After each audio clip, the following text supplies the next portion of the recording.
Hi hello welcome to our channel. నేను మీ శ్రీ. మన అందమైన కథల ప్రపంచానికి స్వాగతం సుస్వాగతం. ప్రియనేస్తం పార్ట్ 77 లైక్ చేసి హైప్ చేయడం మర్చిపోకండి ఫ్రెండ్స్. మెల్లిగా అక్కడి నుంచి జారుకోవడానికి అడుగులు వేశాడు ప్రణయ్. అన్నయ్య, ఏం మాట్లాడుతున్నావు అని కోపంగా అడిగింది ప్రవర్తిక. అంటే అది నువ్వు అని ప్రణయ్ మాట్లాడుతూ ఉంటే వెళ్ళిపోమన్నట్టుగా సైగ చేశాడు అర్జున్. ప్రణయ్ సైలెంట్గా అక్కడి నుంచి జారుకున్నాడు. గబగబా అర్జున్ దగ్గరికి నడిచి అతనికి ఎదురుగా నిలబడి, అన్నయ్య ఏమంటున్నాడు అని అతని ముఖాన్ని ఆమె వైపుకు తిప్పుకుంటూ అడిగింది. ఆమె చేతిని పట్టుకుని లోపలికి తీసుకెళ్తుంటే, ముందు నాకు చెప్తారా లేదా అని గట్టిగా అడిగింది. నువ్వు ఢిల్లీ వెళ్ళాలి అని మెల్లిగా చెప్పాడు అర్జున్. అర్జున్ మాటలకి ఆశ్చర్యపోయి, మీరు అవసరం లేదన్నారు కదా అని కంగారుగా అడిగింది. అప్పుడు వెళ్ళాల్సి వస్తోంది మరి ఇప్పుడు అని అన్నాడు. మీరు కూడానా? లేదన్నట్టు అడ్డంగా తల ఊపాడు. అతను మళ్ళీ. మీరు నాతో ఏం చెప్పారు? అవసరం లేదన్నారు కదా, మళ్ళీ ఇలా మాట్లాడతారేంటి మీరు? అప్పటికే ఏడుపు వచ్చేస్తోంది ఆమెకి. అంటే అది తప్పదు, వెళ్ళాలి అని అర్జున్ మెల్లిగా చెప్పాడు.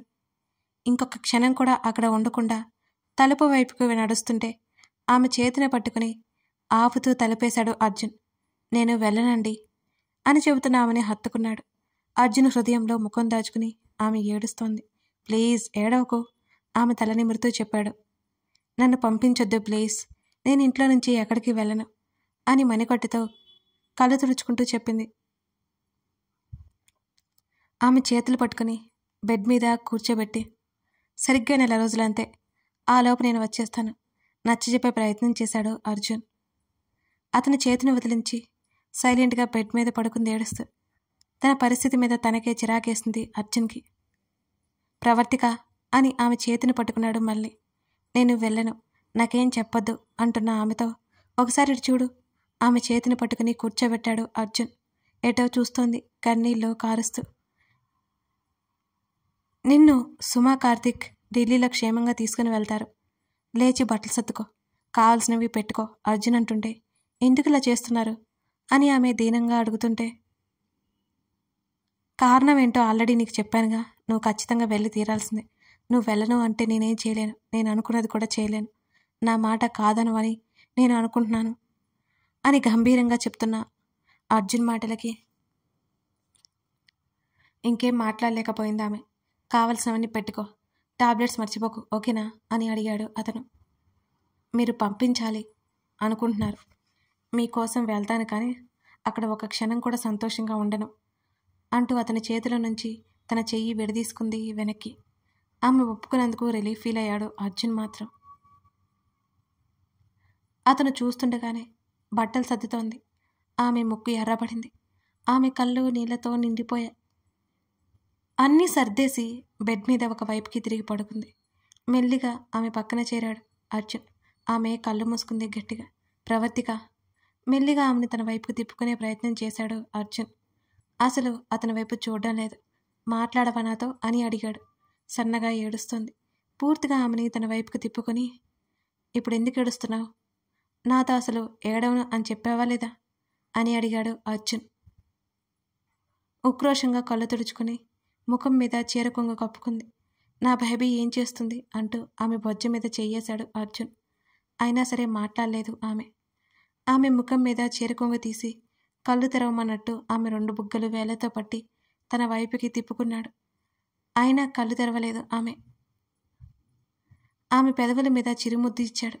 అతని ఛాతీ మీద చేయి పెట్టి నెట్టేస్తుంటే అర్జున్ నవ్వు సన్నగా వినపడుతోంది. నేను ఏడుస్తుంటే మీకు నవ్వొస్తుందా అని అలాగే బెట్టుగా ఉంది ప్రవర్తిక. మిస్ అవుతాను నిన్ను అని అన్నాడు అర్జున్. అబద్ధం చెప్పకండి అరిచినట్టు చెప్పి మరోవైపు తిరిగింది. ఆమె వీపు మీద వేలతో రాస్తుంటే కొంచెం పక్కకు జరిగింది. ఆమె నడుం మీద చెయ్యేసి ఆమె దగ్గరికి జరిగి ఆమె వీపంతా పెదవుల గుర్తులెత్తాడు. గట్టిగా కళ్ళు మూసేసింది. అతని మీద కోపం ఏమీ రావట్లేదు ఆమెకి. అతను వదిలి వెళ్ళడం అసలు ఇష్టం లేదు. ఆ చిక్కుల్లో పడి అతనికి ఏమైనా అవుతుందేమోనని ఆమెకి భయంగా ఉంది. ప్రవర్తిక వీపు మీద ముఖం ఆనించి ఆమె చుట్టూ చేయి వేశాడు. అతని కౌగిలిలో అలాగే ఉండిపోయింది ప్రవర్తిక. ఇద్దరూ మౌనంగా ఉన్నారు. జాగ్రత్తగా ఉండాలి, మెల్లిగా నడవాలి, టైంకి తిని టాబ్లెట్స్ వేసుకోవాలి అని అతను చెప్తుంటే ఆమెకి ఏడుపు వస్తుంది. మీరు పెద్ద రాక్షసుడు అంది విడిపించుకొని లేచుకొచ్చింది కోపంగా.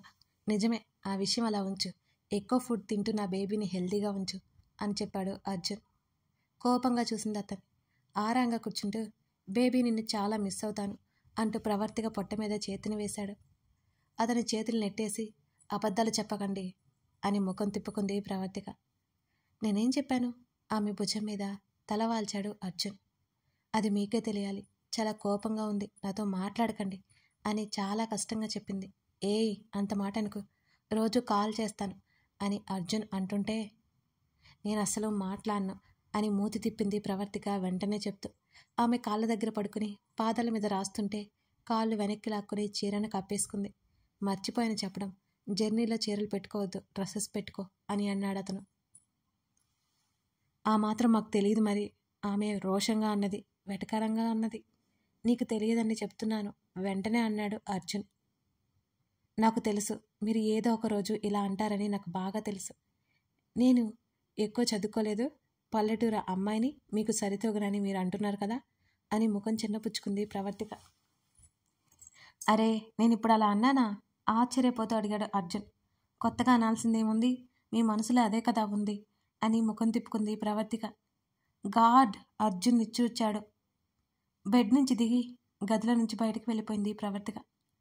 అప్పటి వరకు సరదాగా మాట్లాడిన అర్జున్కి ఆమె వెళ్తుంది అంటే ఏదో దిగులుగా ఉంది. అలాగే వెల్లెలకలా పడుకుని ఆమె గురించే ఆలోచిస్తున్నాడు అతను.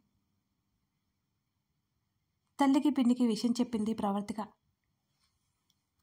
అక్కడే ఉన్న ప్రణయ్ ఆశ్చర్యపోయాడు ప్రవర్తిక ఒప్పుకున్నందుకు. రవి, టేక్ కేర్ రా అని ప్రణయ్ చెప్తుంటే, నువ్వు నాతో మాట్లాడకన్నయ్య, ఆయన మనసులో ఏముందో నీకు కూడా తెలుసు, కానీ నువ్వు నా దగ్గర దాచావు అని అతని మీద గయ్యమంది ప్రవర్తిక.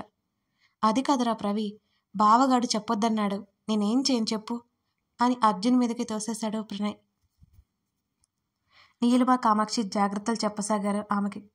తనతో పాటు నీలిమను కూడా రమ్మంటే నీలిమ ఒప్పుకోలేదు. అప్పటికే టైం అయిపోతుంటే అర్జున్ పిలిచాడు. రెడీ అవ్వడానికి గదిలోకి వెళ్ళిపోయింది ప్రవర్తిక. ఫ్రెష్ అయి వచ్చి తలదూకుంటోంది. ఆమె టాబ్లెట్స్ బాక్స్ మర్చిపోకుండా బ్యాగ్లో పెట్టాడు అర్జున్. చేతుకున్న వాచ్ వైపు చూస్తూ, టైం అయిపోతుంది, ఎయిర్పోర్ట్కి వెళ్ళాలి, రెడీ అయ్యవా అని అడిగాడు. బదిలిచ్చి జడ వేసుకుని అర్జున్ దగ్గరికి వచ్చింది. దిగులుగా ఉన్న ఆమె ముఖాన్ని చూస్తూ ఆమెను దగ్గరికి తీసుకున్నాడు. అతని హృదయం మీద వాలింది. ఏడుపు బలవంతంగా ఆపుకుంది. వెళ్ళాలా? దీనంగా అడిగింది అతన్ని.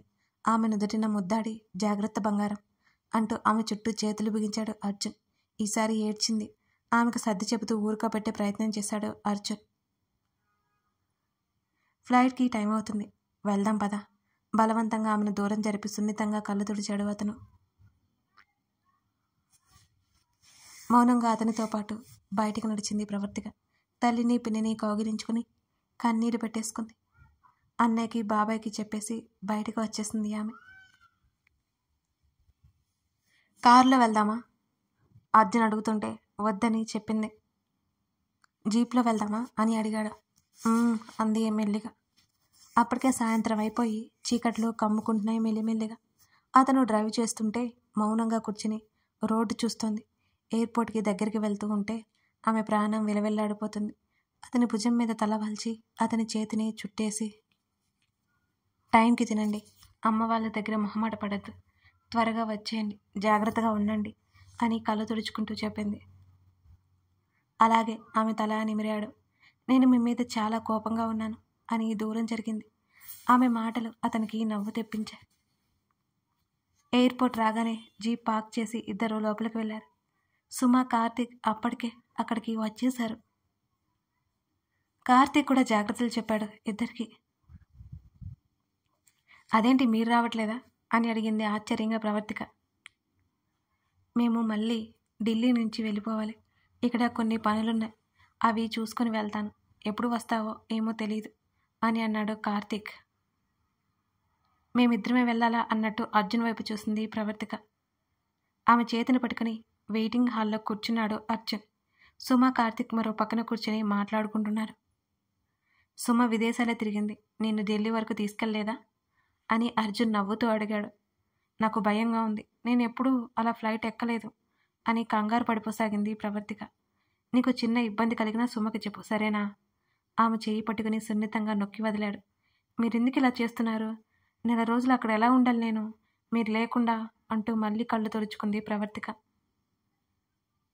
మళ్ళీ మొదలు పెట్టావా? చూడు ఫేస్ ఎలా అయిపోయిందో అంటూ ఆమె కన్నీళ్లు చూడడానికన్నట్టు అతని చెయ్యి ముందుకు పెట్టగానే నెట్టేసింది ప్రవర్తిక. నా బంగారం కదా, ఇలా ఏడుస్తూ ఉండకూడదు అతను అంటుంటే, మాటలు చెప్పడంలో మీ తర్వాతే ఎవరైనా అని ఉక్రోషంగా అంది. ఆమె మాటలకు చిరునవ్వు విసిరి, పద అనౌన్స్మెంట్ వినిపిస్తోంది అని అన్నాడు అర్జున్. అప్పటికే సుమ పైకి లేచింది. అర్జున్ భుజం దగ్గర తల పెట్టుకుని మళ్ళీ ఏడుస్తుంది ప్రవర్తిక. ఆమె భుజం చుట్టూ చెయ్యేసి తల పక్కకు తిప్పి ఆమె తల మీద ముద్దు పెట్టుకున్నాడు అర్జున్. వాళ్ళిద్దరూ ఎంత దగ్గరయ్యారు అర్థమైంది సుమకి. ప్రవర్తిక అర్జున్ని వదిలి అసలు ఎక్కడికి వెళ్ళలేకపోతుందంటే వాళ్ళ మధ్య ఉన్న అనుబంధం ఎంతగా ఉందో తెలుస్తుంది మెల్లిగా. అర్జున్ ఢిల్లీ వెళ్ళినప్పుడు బాధపడిపోయింది. రక్ష ప్రవర్తికలో కనిపిస్తోంది సుమకి.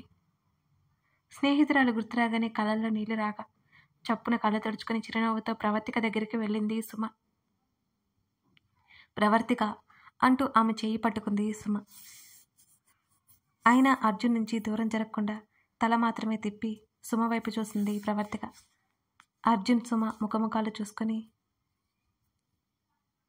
రక్ష గుర్తుకు రాగానే ఇద్దరి పెదవుల మీద చిరునవ్వు వచ్చింది. అరే, అన్నయ్యని వదిలి నెల రోజులు కూడా ఉండలేవా?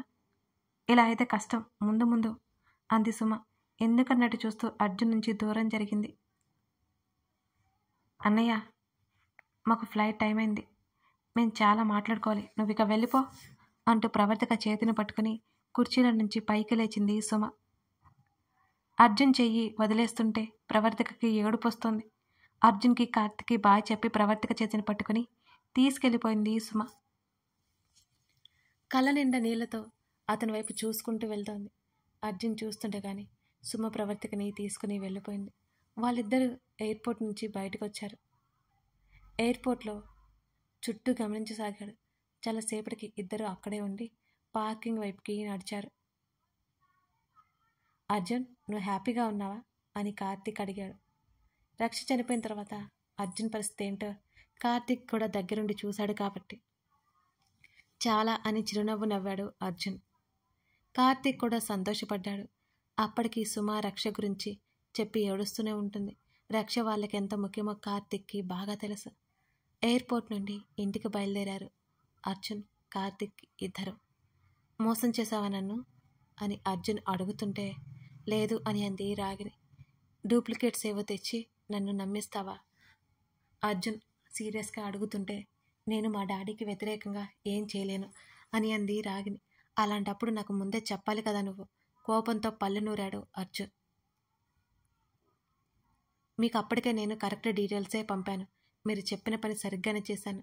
మీ మాటల మీద నమ్మకంతో ఇంకా అంటే మా డాడీ నీ జైలుకి పంపేలా ఉన్నారు, ఇక నా వల్ల కాదు అని అంది రాగిని. అంటే మీ డాడీ చేసింది తప్పు అని నీకు అర్థమైంది, అందుకే ఏం చేయలేకపోతున్నావు, యామ్ ఐ రైట్ అని అర్జున్ అడిగాడు. అది నిజమే కనుక మౌనంగా ఉంది రాగిని. ఇప్పటి వరకు హెల్ప్ చేసినందుకు చాలా చాలా థ్యాంక్స్, మిగతావి నేను చూసుకుంటాను అని అన్నాడు అర్జున్. నేను ఇంతకంటే ఇంకేం చేయలేను కన్నీళ్లతో అంది రాగిని. ఒకవేళ నువ్వు అజయ్ని పెళ్లి చేసుకోవాలి అనుకుంటే చేసుకోకపోవడమే బెటర్ అంటున్న అర్జున్ మాటలకు రాగిని షాక్ అయింది. అతను ఎందుకు అలా అంటున్నాడో ఆమెకి అర్థం కాలేదు. కథ కొనసాగుతోంది. మరి అర్జున్ ప్రయత్నం, రాగిని ప్రయత్నం ఏంటిదంతా? అసలు విలన్ జయేంద్రేనా? అతన్ని ఏం చేయాలనుకుంటున్నారో చూద్దాం. అయితే ఒక విషయం అండి, లాస్ట్ ఎపిసోడ్ ఈ ఎపిసోడ్ కొంచెం నాయిస్ ఉంది కదా, మా ఇంటి కింద కిడ్స్ నాయిస్ అండి. ఆ నాయిస్ పోవడానికి రూమ్లన్నీ తిరిగాను, అయినా లైట్గా వస్తుంది కదా, సో అడ్జస్ట్ అయిపోండి. Thank you for watching this video. Thank you for supporting me.